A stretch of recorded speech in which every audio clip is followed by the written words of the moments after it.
The work environment is, to me, second to none. I've never worked in a place that cared about the people that work here as much as Merrill's does. I know it's a tired expression that, work is my family, but it's really truly is. Just the camaraderie around the shop and the environment that we have has been a blessing. I'm thankful to work with the guys I work with and gals too. I mean, it's we're all one big team.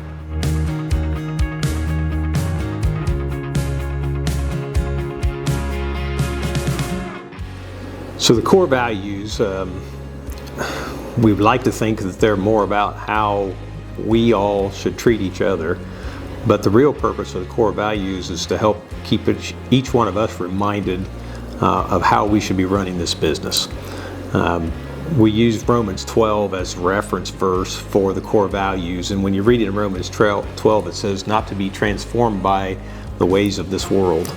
And it's so easily in any environment, but especially in a business environment, to find yourself being transformed by the ways of the world instead of to seek out what God's perfect will is for your running business.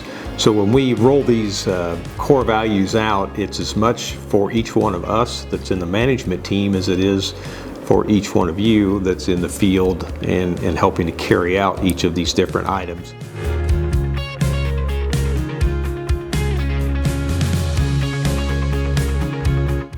Just doing what we're supposed to be doing with everything we have as if we're doing it for Christ Himself is where I watch us thrive the most. Yeah, a lot of that would be just watching what they do when nobody's looking. Those are the things that really delight me and excite me when I see them, wearing safety glasses when they're the only person in the shop. That just sets an integrity level of what needs to be done to do it right. When I go to job sites and we have setbacks that the guys are supposed to stay back from so many feet from the well, and they're out there with a measuring stick putting a pylon, making sure they, it's not a guess, it's an accurate. So those things, those are hard for people to really teach that. I mean, it's more of an integrity thing inside you that comes out. There's a lot of those examples, but really to sum it up, it's the things that I see that are going on when they think nobody's looking. I mean, you can't beat that.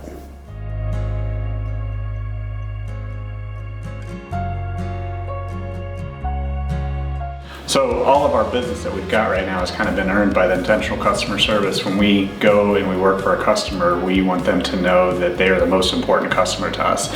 Even if in the big picture, the big spectrum of things, that they may be a lower priority, that's on our side. And to the customer, we want them to feel like they're the most important person in the room, especially when we're talking about them. So since Merrill Brothers has that reputation of being a commitment to good customer service, it's been real easy for us to adopt that and to also kind of earn that with our customers who know who Merrill Brothers is already. I mean, we have just such an awesome level of intentional customer service, and it's being a good communicator. It's listening to the customer's expectations or their problems. And a lot of times, like, we work for utilities, and it's hard because every relationship we're in, they're the authority figure. So we're the service person that's servicing the account, that's servicing the business, that's servicing the relationship.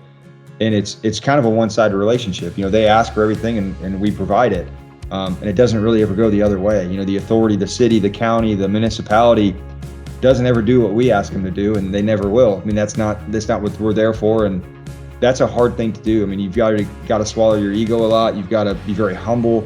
You have to be very present and a good listener, and hear those challenges and questions and issues, and then respond with success and do what they're asking to do, or they're not going to be happy. And so we have a team that does that, and it's tricky to work with an authority, and it's tricky to work with a customer that has all of the cards, and we just have to respond contractually and relationally and in ways that operationally to do what they need done.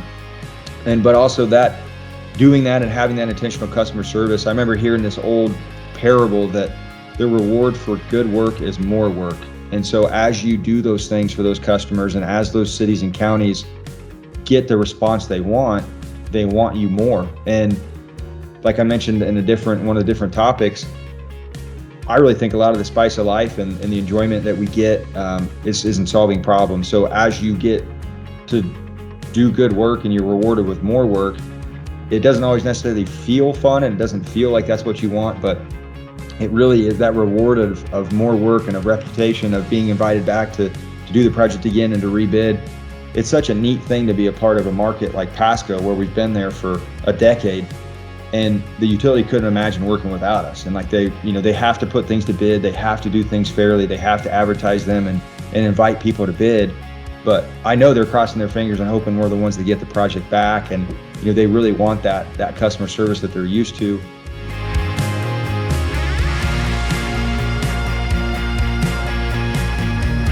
So with stewardship, what that means to me and kind of what this means to Merrill Brothers is we feel like everything that we have has been entrusted to us from God. So whether that's, you often hear in the biblical realm of time, talents, and treasures. And so what do you do with your money? What do you do with your time?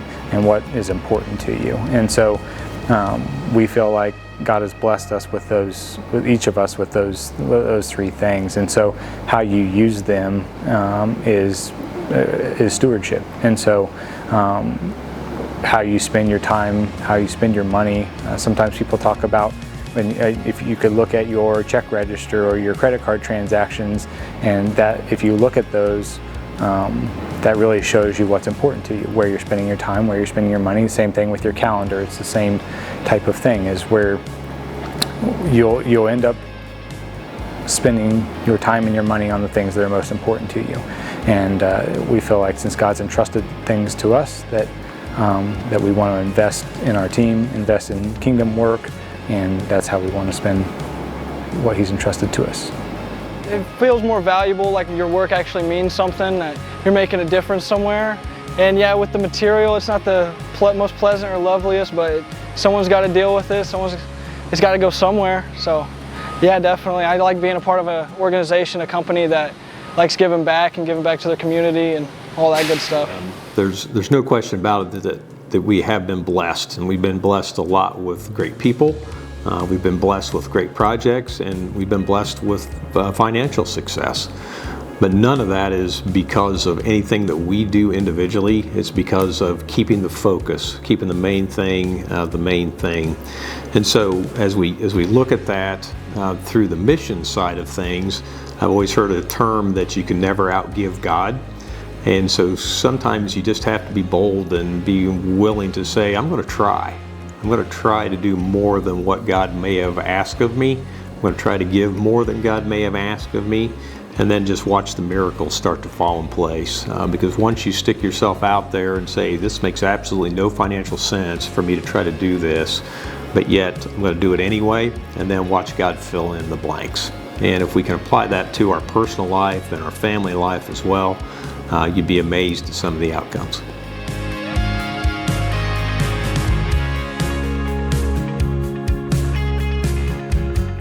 I guess when things are difficult, just not to give up, just keep trying. Something that Terry's told us a few times is, if plan A doesn't work, there's 25 more letters in the alphabet. In all honesty, normally when I hear Terry talk about try harder, it's really giving a pat on the back. Like, thank you for trying harder. Thanks for always going the next step. It's not always, you could do more. Like, give me more, give me more. It's not really like that. It's thank you for trying harder. The true thought on try harder, in my opinion, is we've all got the ability to dig a little deeper,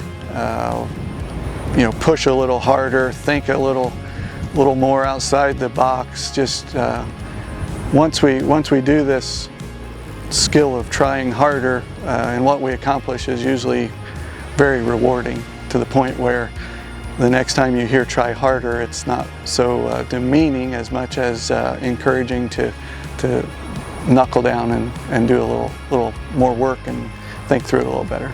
I don't think you can spend time at Merrill Brothers, even a day, without hearing the words "try harder." And so, to that, try harder for me is don't give up. You can, try and try again. If you first don't succeed, try and try again. And so, I think that's how I take try harder, and put it into words, and really challenge the guys to stay the course, be consistent, and just be better than average.